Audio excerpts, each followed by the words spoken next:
نصلی و نسلم علی رسولہ النبی الامین الکریم اما بعد فاعوذ باللہ من الشیطان الرجیم بسم اللہ الرحمن الرحیم ما کان محمد ابا احد من رجالکم ولکن رسول اللہ و خاتم النبیین وکان اللہ بکل شیء علیما۔ ربیع الاول، ربیع النور، یہ وہ مبارک مہینہ ہے کہ چاند چڑھتے ہی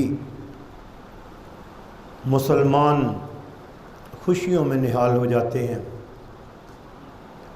نثار تیری چہل پہل پہ ہزار عیدیں ربیع الاول، سوائے ابلیس کے جہاں میں سبھی تو خوشیاں منا رہے ہیں۔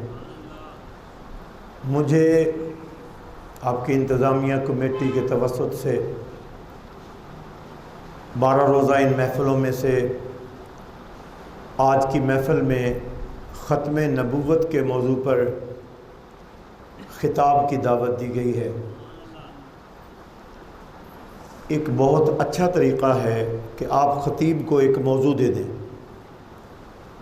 اور وہ اس کے مطابق آپ کے سامنے گفتگو کرے، آپ کے پلے کچھ پڑے، ادھر ادھر سے نہیں۔ ختم نبوت کا موضوع بڑا اہم موضوع ہے۔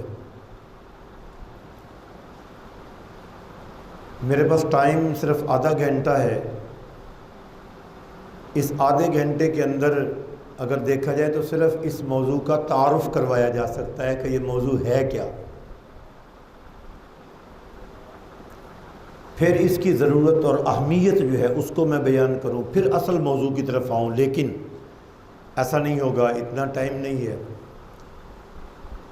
میں آپ کو اس میں سے چیدہ کچھ باتیں جو ہیں بتانا چاہوں گا۔ مجھے اس عقیدے کے متعلق اپنے تعلیمی زندگی میں ایک مرتبہ واسطہ پڑا۔ میں ان دنوں اسکول میں پڑھتا تھا اور 9th کی ایک کتاب تھی انگریزی کی، انگلش کی، اس میں سبجیکٹ تھا دی لاسٹ پروفٹ۔ کیا چیز؟ کیا مطلب؟ آخری نبی، یہ پہلا سبق تھا۔ اس کی سٹارٹ والی عبارت تھی the last prophet Muhammad peace and blessing of Allah be upon him was born at Mecca in 571 AD۔ ہمارے جو ٹیچر تھے انہوں نے اس کو ٹرانسلیٹ کیا کہ آخری پیغمبر حضرت محمد صلی اللہ علیہ وسلم 571 عیسوی میں مکے میں پیدا ہوئے۔ میں نے کراس کوسچن کیا، میں نے پوچھا یہ آپ نے عیسوی کس کا ترجمہ کیا ہے؟ وہ کہنے لگے AD کا۔ 571 آگے بولیے AD۔ میں نے کہا سر AD کے اندر سے تو عیسوی نہیں نکلتا۔ توجہ ہے آپ کی؟ آپ میں پڑھے لکھے اب آپ بیٹھے ہوں گے نا۔ میں نے کہا AD سے تو عیسوی نہیں بنتا۔ وہ کہنے لگے اس کا ترجمہ ہے after the death of Christ.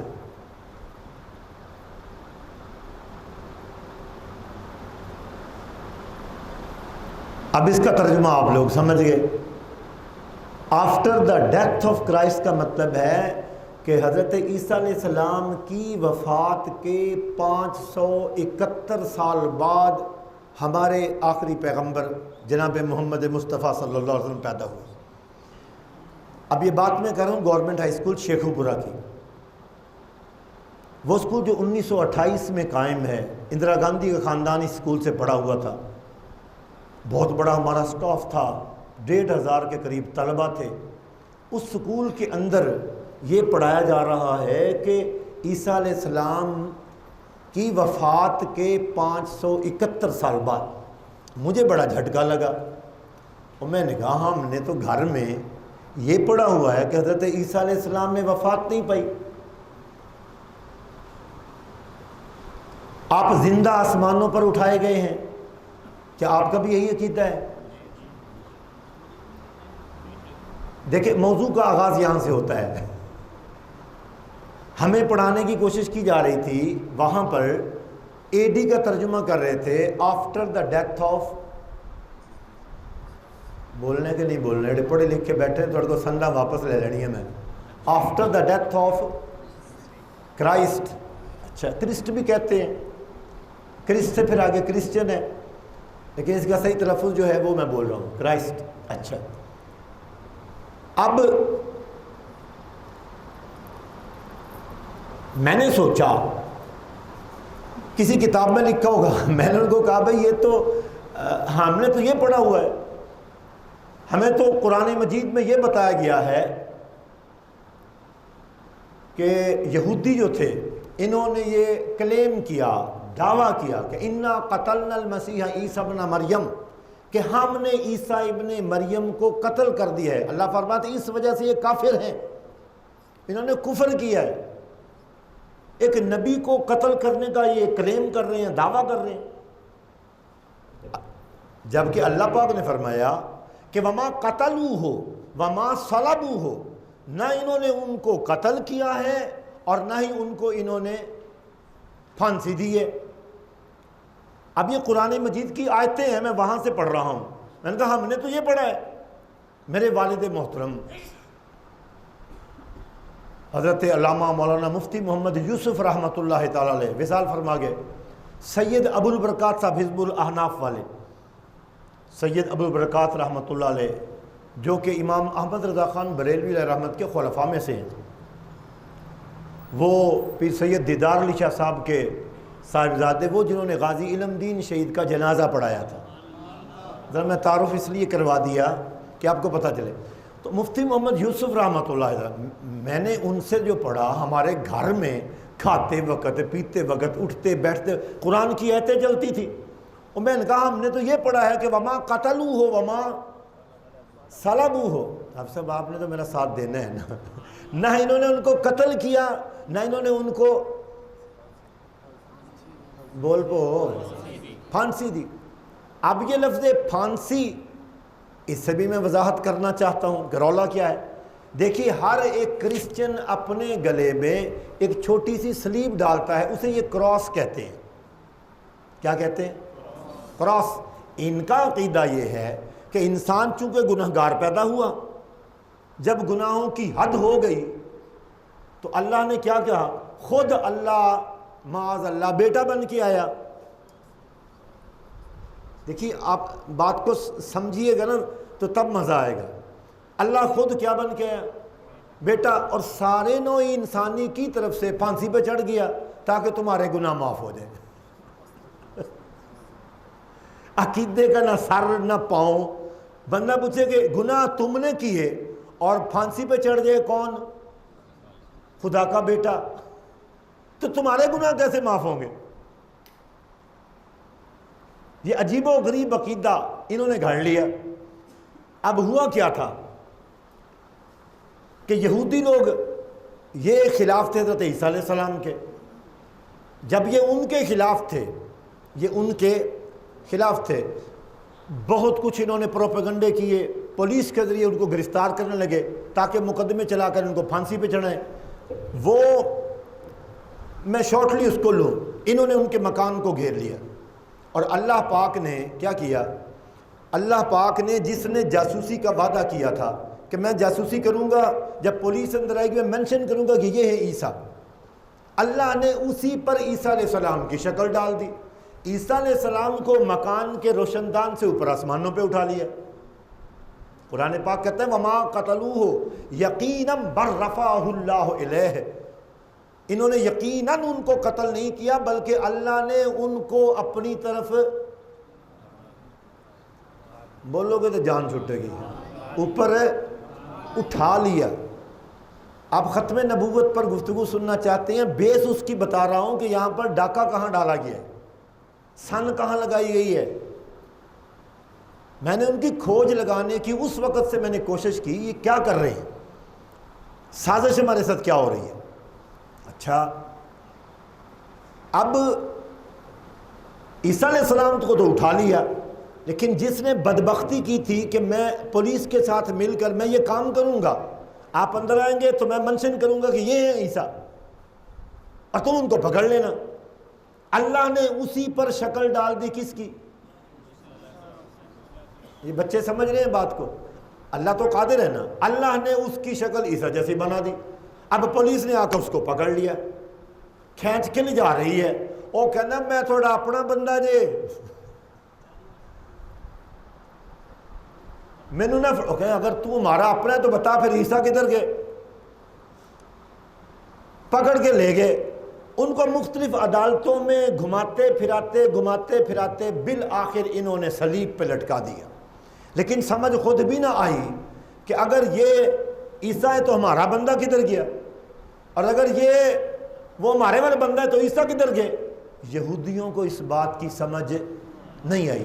اب وہ اپنے زوم باطل میں یہاں پر پھنسے ہوئے ہیں کہ ہم نے عیسیٰ کو کیا دی؟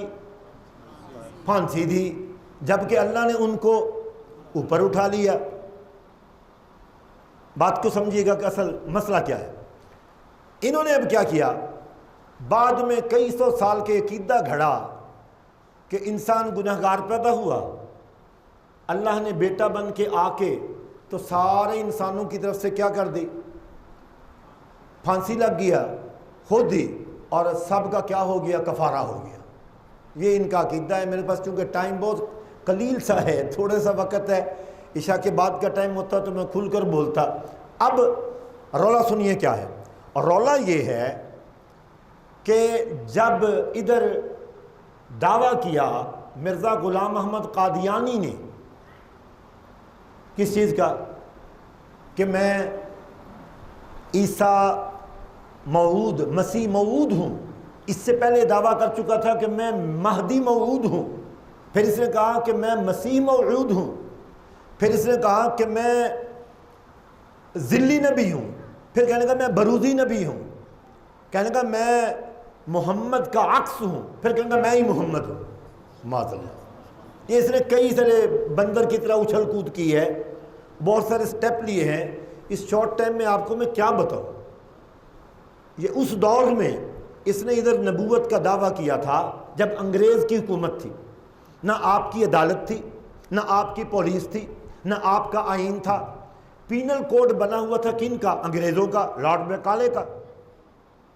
عدالتیں ان کی، تھانہ ان کا، پولیس ان کی۔ ان حالات میں جب ہمارے ہاتھ پاؤں بدے ہوئے تھے، انہوں نے جناب یہ ایک بندہ کھڑا کر دیا۔ سوال پیدا ہوتا ہے بندہ کیوں کھڑا کیا؟ اس کا انگریزوں کو کیا فائدہ تھا؟ ہمیں اس کا کیا نقصان تھا؟ ہمیں فائدہ اور نقصان پہلے سمجھ لینا چاہیے۔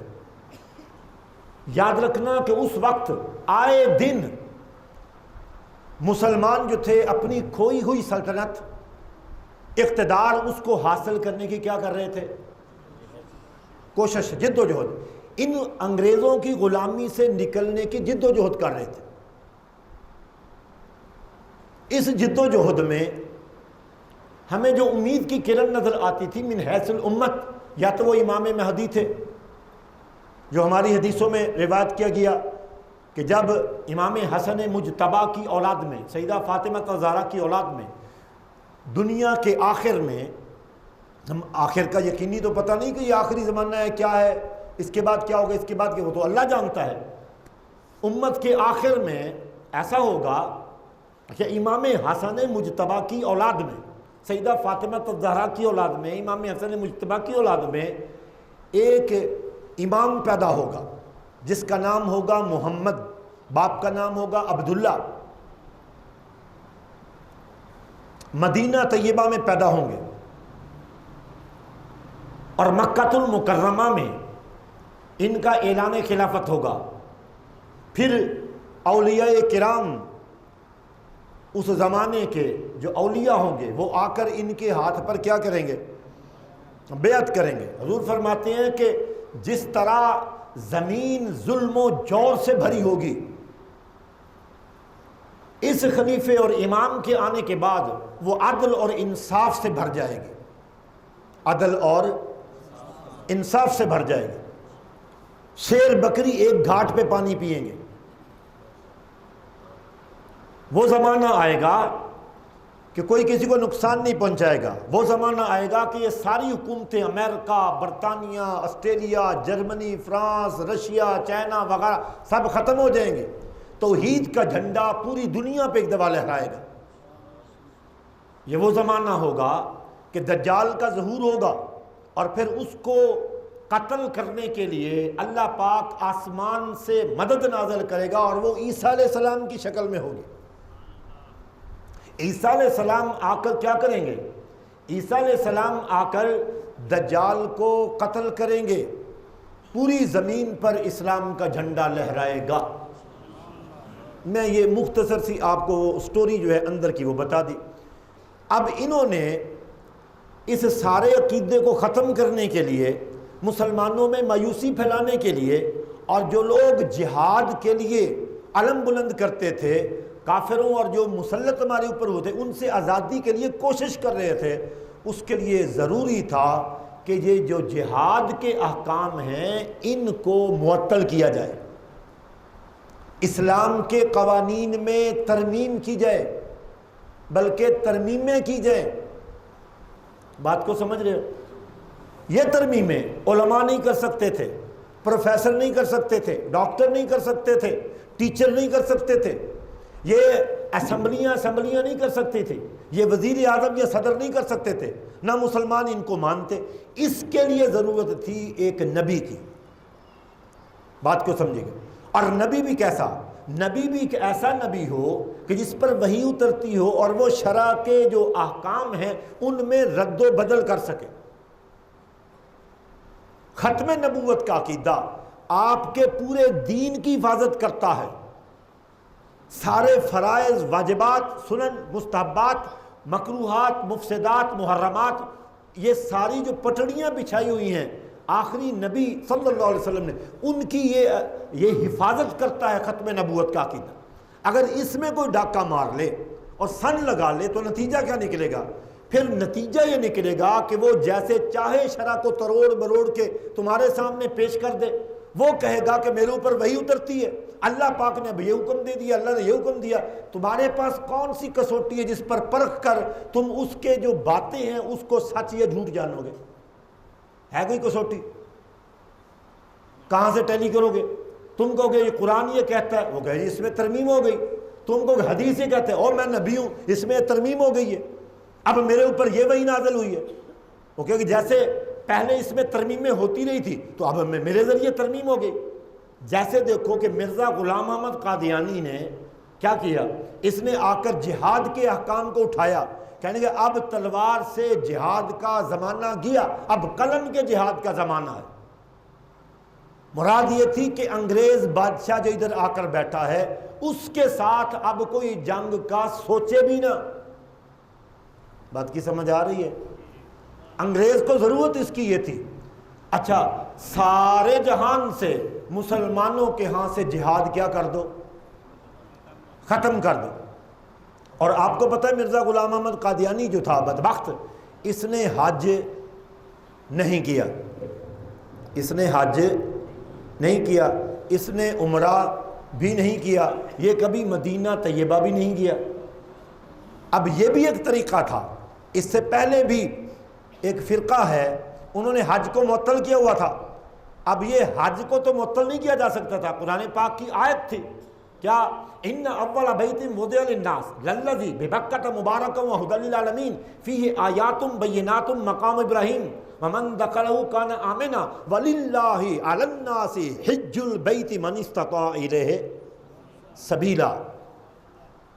پہلا گھر جو اللہ پاک نے عبادت کے لیے رکھا زمین پر کہ لوگ اللہ کی عبادت کرے، وہ مکۃ المکرمہ کے اندر ہے، بڑی برکت والا، سارے جہان کا رہنما. اس میں اللہ کی کھلی کھلی نشانیاں ہیں اور اسی میں مقام ابراہیم ہے، اور جو کوئی اس کے اندر داخل ہو گیا وہ امن میں آ گیا. اور لوگوں پر اللہ کے لیے اس گھر کا حج فرض ہے جو اس تک جانے کی استطاعت رکھتا ہو. ومن کفر فإن اللہ غنی عن العالمین. اور جس نے کفر کیا، جس نے اس حکم کا انکار کیا، نہ مانا، تو اللہ سارے جہانوں سے بے نیاز ہے. مفہوم سمجھ آ گئی؟ اب اس حکم کو اگر ختم کرنا ہو تو اس کے لیے بھی ضرورت کس کی ہے؟ ترمیم، اور وہ نبی کر سکتا ہے۔ لہذا شریعت کے ساتھ کھیلنے کے لیے ان لوگوں نے یہ ایک ڈرامہ رچایا ادھر کہ پہلے ایک بندے کو نبی بنائیں، نبوت گھڑے۔ اب اس نبوت گھڑنے سے پہلے بھی ایک بہت بڑی سٹوری ہے، بہت لمبا ڈرامہ انہوں نے کہا۔ پہلے یہ بندہ مناظر بن کے آیا، پھر یہ بندہ محدث بن کے آیا۔ ایک ہوتا ہے محدث، یہ محدث دال کی زیر سے نہیں، یہ دال کی زبر سے ہے، یعنی صاحب الہام اپنے آپ کو کہہ رہا تھا۔ اس کے بعد یہ امام مہدی بنا۔ امام مہدی کے بعد پھر جا کر لوگوں نے کہا کہ ان کے ساتھ تو مسیح موعود آئیں گے۔ کہنے لگا کہ وہ جو عیسیٰ موعود ہے، مسیح موعود، کہ وہ مہدی ہی ہیں، اور مہدی مسیح موعود ہیں، اور وہ میں ہوں۔ ہم نے کہا وہ تو آسمان سے آئیں گے ظالم، اور تو ادھر زمین پر ہے۔ وہ کہنے لگا کہ نہیں، وہ جو اصل عیسیٰ تھے نا، ان کو پھانسی نہیں دی گئی تھی، کوشش کی گئی تھی لیکن وہ بچ گئے تھے، اور ان کے کچھ خراش وراش آئی تھی، ان کو مرہم لگا کے ٹھیک کر لیا تھا۔ یہ مرزائیوں کا عقیدہ سنیے، کہ وہ تو ادھر پاکستان میں آ کر یہ جو کشمیر ہے، اس کشمیر میں دفن ہوئے، ادھر انہوں نے ایک قبر ان کی بنا لی۔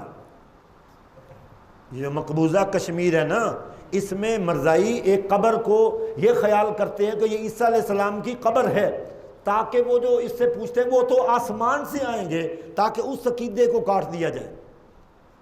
اب یہ ایک پوری ایک فلم انہوں نے بنائی ہوئی ہے، اس فلم کے مطابق یہ سارا چل رہے ہیں۔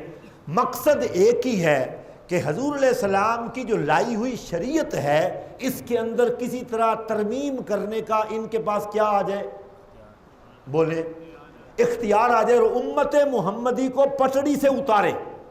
اس مقصد کے لیے انہوں نے یہ جو آپ کے ہندو پاکستان کے اندر یہ مرزا غلام محمد قادیانی، اس پودے کو انہوں نے کاشت کیا۔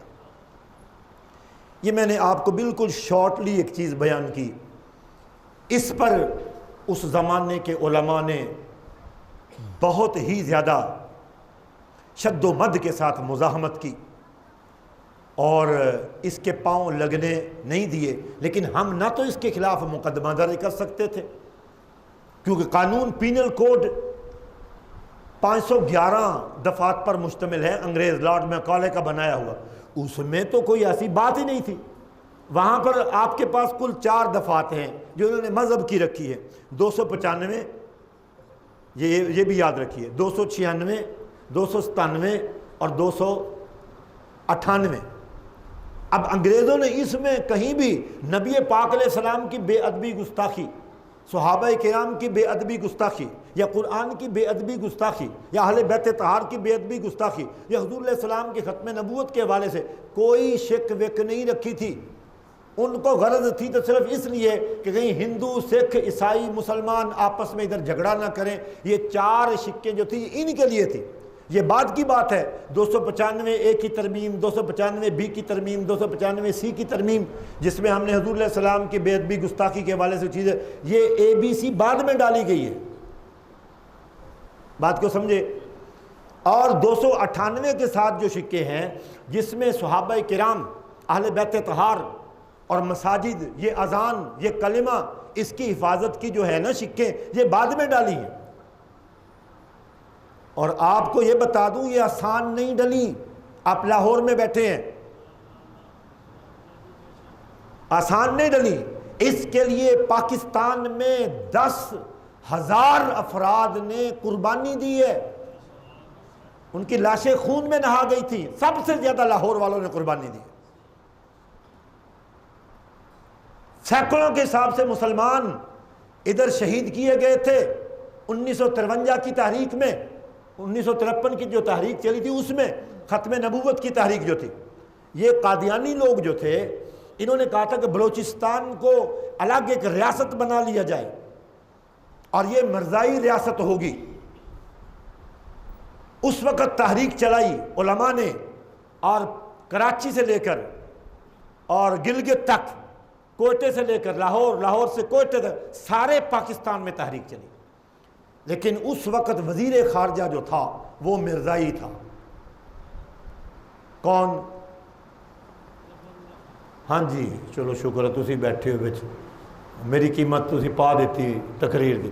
سر ظفر اللہ خان یہ بدبخت تھا مرزائی، اس نے دنیا بھر کے جو سفارت خانے تھے اس کے اندر مرزائی کڑیاں منڈے وہ فٹ کرنا شروع کر دیے تھے تاکہ پوری دنیا میں مرزائیت کی تبلیغ ہو. تب یہاں سے تحریک چلی آپ کے لاہور سے، اور اس میں آئے دن کتنے بندے شہید ہوتے تھے، ان پر گولیاں چلتی رہیں. پھر اس تحریک کو دبایا گیا، میں شارٹلی بیان کر سکتا ہوں. پھر جا کر 1974 میں یہ تحریک پھر چلی جب نشتر کالج ملتان کے اسٹوڈنٹس ان کی تعداد تقریباً 30 کے قریب ہوگی، ربوہ اسٹیشن پر جب ان کے ساتھ ظلم اور زیادتی کی گئی، مرزائیوں کی طرف سے ان کو مارا گیا، پیٹا گیا، ہاتھ پاؤں توڑے گئے، کسی کا ناک کاٹ دیا، کسی کے کان کاٹ دیے، ڈنڈے سوٹے، اور تقریباً 400-500 ان کی عورتیں کھڑی تماشا کر رہی تھی. بخار میں مبتلا بچوں کو بھی نکال کر ٹرین سے وہاں پر مارا گیا بہت بری طرح. اور پھر یہ تحریک چلی اور بھٹو کا دور تھا. قومی اسمبلی کے اندر پھر کیا ہوا، قومی اسمبلی کے اندر اسی کو ایک عدالت بنا دیا گیا اور وہاں پر ساری تحقیق ہوئی. مرزا ناصر جو تھا اس کو مقابل کھڑا کیا گیا اور اس سے سوالات جوابات ہوئے. تقریباً 2 مہینے تک یہ سارا سلسلہ ادھر چلتا رہا. مسلمانوں نے اسمبلی کو گھیرا ہوا تھا. آخر 7 ستمبر 1974 کو، یہ جو گزشتہ مہینہ ہے نا گزرا، جا کر دنیا کی اسمبلیوں میں سے پہلی اسمبلی پاکستان کی جس نے امت مسلمہ کے لیے یہ عقیدہ اس پر سٹیمپ لگائی کہ وہ بندہ مسلمان نہیں جو حضور علیہ السلام کے بعد کسی کو کسی بھی رنگ میں اصلی نبی مانے، تشریعی نبی مانے، غیر تشریعی نبی مانے، وہ بندہ دائرہ اسلام و ایمان سے خارج ہے.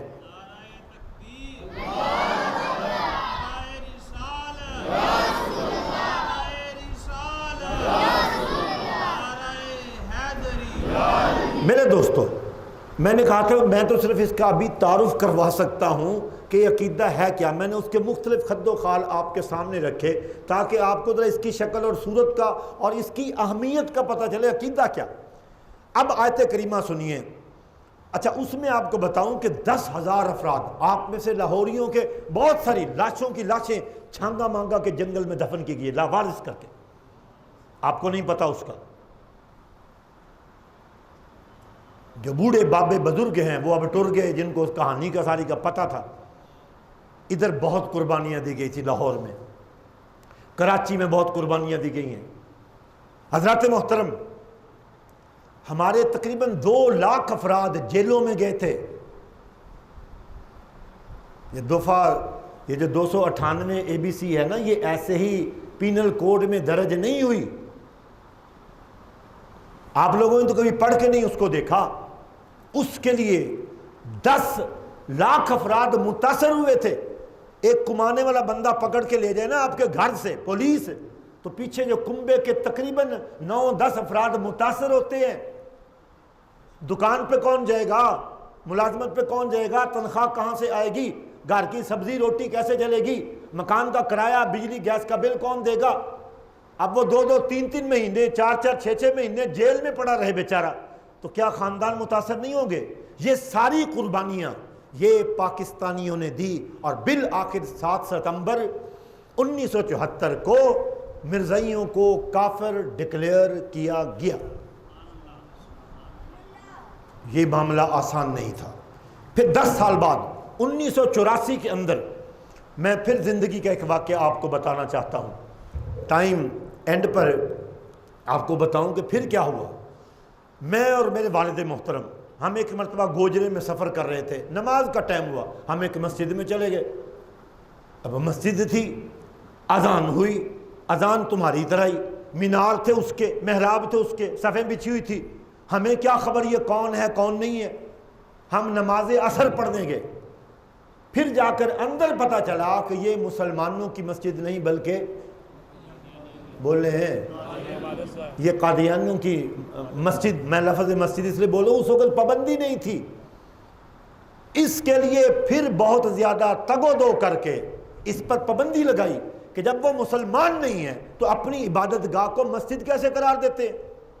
دھوکہ ہوگا بھئی ہم جیسوں کو۔ میرے والد گرامی مفتی، ارے میں حیران ہوں کہ جب ہم جیسے دھوکہ کھائیں گے تو عام لوگوں کو کیا بنے گا؟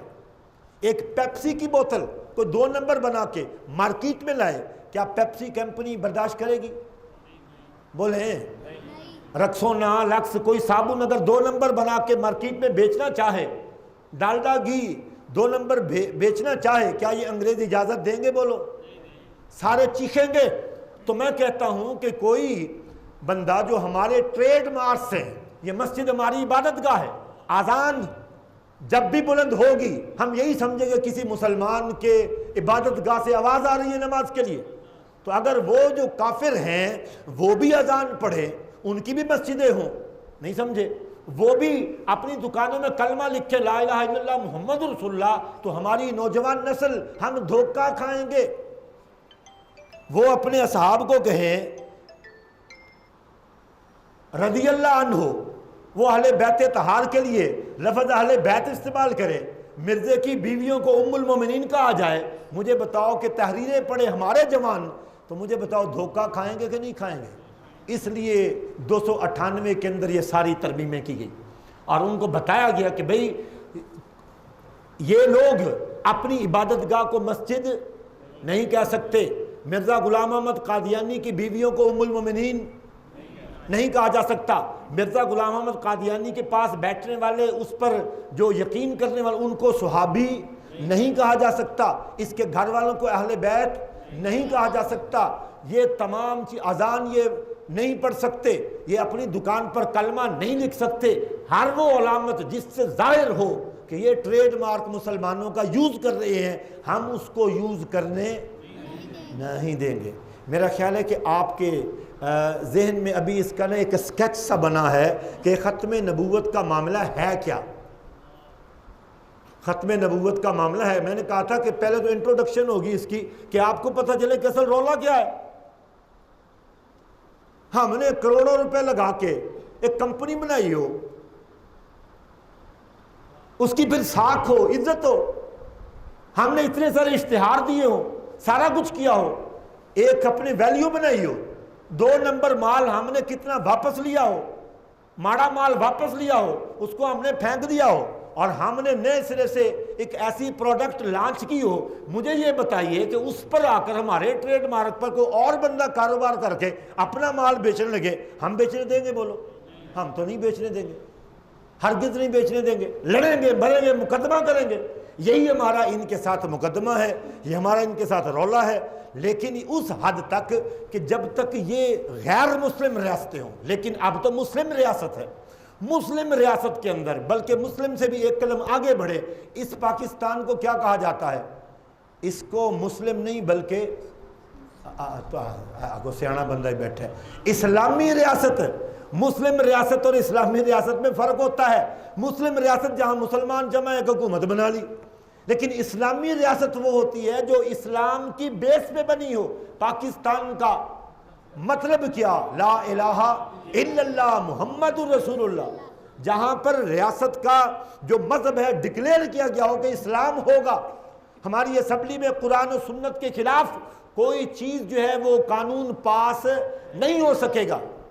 اب حال ہی میں ایک قانون پاس ہوا، آپ لوگوں کو شاید علم ہے کہ نہیں، جو ٹرانسجینڈر کا ہے، اس کا بھی عوام کو کچھ پتہ نہیں ہے۔ میں اگر اس کی انٹروڈکشن کراؤں گا پھر کافی ٹائم لگ جائے گا، میں نہیں کروا سکتا۔ آپ کو صرف ایک بتاؤں، ایک ہوتا ہے خسرا، خسرا اس کو انگریزی میں کہتے ہیں تھرڈ سیکس، اور اس کے لیے جو اور لفظ ہے ذرا پڑھے لکھوں میں، وہ ہے انٹر سیکس، یعنی سیکس سے مراد ہوتا ہے مرد یا عورت، اور ان کے بالکل جو درمیان جنس ہو اس کو انٹر سیکس بولتے ہیں۔ سیکس کے کھانے میں لکھتے ہیں میل فیمیل، یہ مرد ہے کہ یہ عورت ہے۔ اب انٹر سیکس کا مسئلہ کچھ اور ہے، لیکن ادھر جو ابھی قانون انہوں نے پاس کیا ہے اسی مہینے میں، پھر اس کو چھیڑا ہے 2018 میں، آپ کو اس کا پتہ ہے اس کا مطلب کیا ہے؟ اس کا مطلب یہ ہے، کیا کہوں بیٹا اٹھنا ذرا، آپ گھبرانا نہیں، اس عمر کا ایک لڑکا اچانک جائے نادرا کے دفتر، میں جی فیلنگ محسوس کرنا پیا میں کڑی ہے میں لڑکی ہاں، تو مینوں نا تسی اداں کرو کہ مینوں رجسٹرڈ کر لو ایز اے لڑکی، لڑکے کے محسوس نہیں کرنا، مسئلہ سمجھا رہا ہوں۔ اس کا نام ہے یہ جو نیا قانون پاس کیا ہے، اب جا کر یہ لڑکا لڑکی بن کر کسی منڈے سے شادی کر لے تو اس کو پاکستان کی حکومت نہیں روک سکے گی، تھانے میں مقدمہ نہیں ہو سکے گا، اور یہ قوم لوط کا عمل ہوگا۔ بیٹھیں بیٹا، تشریف رکھیں۔ میں بہت معذرت کے ساتھ میں صرف سمجھانے کے لیے ایک چیز سمجھائیے کہ وہ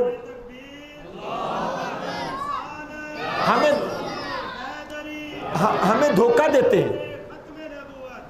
اب دیکھیں کہ ختم نبوت کا اس سے کیا تعلق ہے کہ قوم لوط کی مذمت قرآن میں آئی، ان کو اللہ نے اٹھا کے تباہ و برباد کر دیا، اور انہوں نے ہمارے ہی ملک کے اندر اسلام کے ایک قانون کو تروڑ مروڑ کر اس میں سے راستہ نکال لیا۔ اب آپ کو میں کیا بتاؤں کہ ایف اے ٹی ایف کی کہانی کیا ہے۔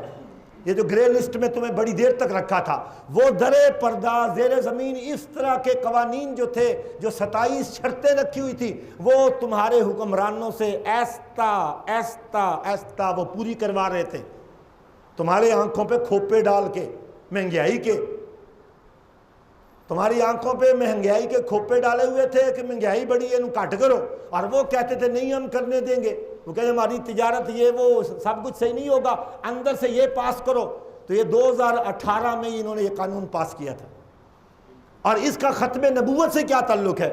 یاد رکھو، جب ایک کو راستہ ادھر مل گیا قانون توڑنے کا، اور آپس میں دو جینڈر، نہیں سمجھے، دو میل یا دو فیمیل اگر آپس میں نکاح کر سکتے ہیں، اس طرح دو بھائیوں نے، دو لڑکوں نے آپس میں مشورہ کیا، تو کڑی بن جا تو میں منڈا، تو پھر آپس میں وہ کر لیں گے، مجھے بتاؤ اسے روکے گا کون؟ دو لڑکیاں آپس میں وہ شادی کرنا چاہتی ہیں، ایک جا کر نادرا کہتے میں منڈا ہے، میں فیل کرنا میں منڈا ہے، محسوس کرنا۔ اچھا مجھے یہ بتائیے کہ یہ کیا تماشا ہے؟ آج آپ نے ختم نبوت کا جو ٹاپک اور موضوع رکھا ہوا ہے، اس کی اہمیت کا پتہ چلا۔ یہ میں نے دوسرے نمبر پر پہلے انٹروڈکشن کروائی ہے، آپ کو تعارف کروایا کہ ختم نبوت ہے کیا، اس کی انگریزوں کو ضرورت کیا ہے، اس کے لیے ہم نے اتنی قربانیاں کیوں دی۔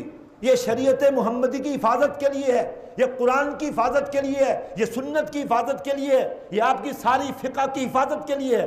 اگر اس کو اہمیت نہ دی گئی، اس پر آپ نے کام نہ کیا اور لوگوں کو تعارف نہ کروایا، آئندہ نسلیں برباد ہو سکتی ہیں،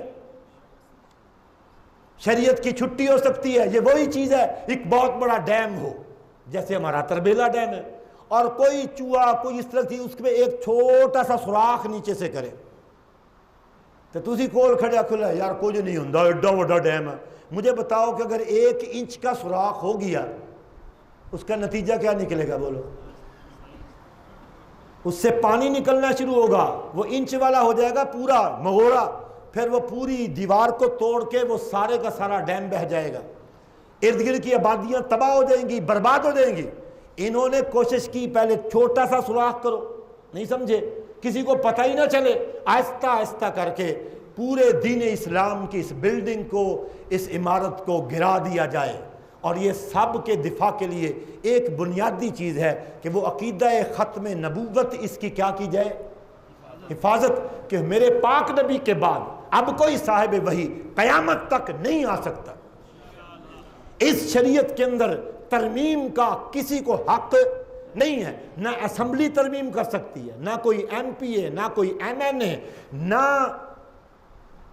ہماری جو سینٹ ہے اس کا چیئرمین کچھ کر سکتا ہے، نہ صدر پاکستان کچھ کر سکتا ہے، ان کے پاس ایتھارٹی نہیں ہے۔ سپریم کورٹ کا، چاہے ہائی کورٹ ہو اس کا چیف جسٹس، سپریم کورٹ کا چیف جسٹس، کوئی بھی ایک ذرہ برابر بھی ترمیم کر نہیں سکتے۔ اسلام الیوم اکملت لکم دینکم واتممت علیکم نعمتی ورضیت لکم الاسلام دینا، یہ آیت اتر چکی ہے کہ آج کے دن میں نے تمہارا دین مکمل کر دیا، نعمت تمام کر دی اور تمہارے لیے اسلام کو پسند کر لیا۔ سو میرے دوستو، آج کے موضوع کا یہ صرف ایک تعارف ہے، میں نے کروایا، جو میں نے آیت کریمہ پڑھی ہے۔ اللہ نے چاہا پھر کبھی آمنا سامنا ہوا تو ما کان محمد ابا احد من رجالکم ولکن رسول اللہ وخاتم النبیین وکان اللہ بکل شیء علیما۔ اس پر میں گفتگو کروں گا کہ محمد صلی اللہ علیہ وسلم تم مردوں میں سے کسی کے باپ نہیں، ولیکن وہ کیا ہیں؟ اللہ کے نہیں، ولیکن رسول اللہ، وہ اللہ کے رسول ہے۔ اس شریعت، بات یہاں پر رسول کا لایا، وہ شریعت لاتا ہے، وہ احکام بتاتا ہے، یہ حلال ہے، یہ حرام ہے۔ اس کی بیک پر بہت لمبی کہانی ہے، ولیکن رسول اللہ کی۔ پھر اے وہ خاتم النبیین، اب ان کے بعد کوئی وحی والا آئے گا نہیں۔ اور یہ آیت اتری تھی، ایک شادی کا مسئلہ تھا کہ حضور علیہ السلام کا منہ بولا بیٹا، اس نے اپنی بیوی کو طلاق دی تھی، عدت گزرنے کے بعد میرے پاک نبی نے نکاح کیا تھا، اور یہ نکاح بھی اللہ نے خود کروایا تھا، بلکہ خود کیا تھا، یعنی خود بخود یہ نکاح پڑھانے والی بات یہ قاری صاحب پڑھاتے ہیں، علامہ صاحب پڑھاتے ہیں، میں پڑھاتا ہوں، لیکن یہ نکاح بھی اللہ نے خود عرشوں پر پڑھایا۔ جبریل آنے جانے والے تھے، پھر بھی مدینے میں بڑا پروپیگنڈا کیا گیا حضور علیہ السلام کے خلاف کہ انہوں نے اپنی نونل نکاح کر لیا۔ اب منہ بولے بیٹے کو حقیقی بیٹے کی طرح وارث بھی سمجھتے، اس کی بیوی کے ساتھ نکاح کو حرام سمجھتے، تب اللہ پاک نے کہا کہ یہ آخری نبی ہے، اس کے بعد کوئی نبی نہیں آنا، اس کے ذریعے شریعت کی یہ ساری ٹیڑھ میڑھ ڈنگ چب جو ہے اس کو نکال کر سیدھا ایک قانون بتایا جائے، دیا جائے، اور کہا کہ محمد صلی اللہ علیہ وسلم تم مردوں میں سے کسی کے باپ نہیں، یعنی زید بن حارثہ کے آپ باپ نہیں ہیں، ولیکن رسول اللہ، آپ تو آئے ہیں رسالت کے پیغام دینے کے لیے، ولیکن آپ اللہ کے رسول بن کے آئے ہیں، آپ کی زندگی سراپا رسالت ہے۔ اس نکاح کی حضور کو ذاتی طور پر ضرورت ہی نہیں تھی، یہ اس لیے تھا کہ تاکہ لوگوں کے سامنے ایک عملی نمونہ پیش کر دیا جائے۔ وخاتم النبیین، اب ان کے بعد قیامت تک کوئی وحی والا آنا نہیں، لہٰذا یہ ضروری تھا کہ اس موقع پر یہ والا ٹچ دیا جائے اور شریعت کو کامل کر دیا جائے۔ وما علینا الا البلاغ المبین۔ رحمت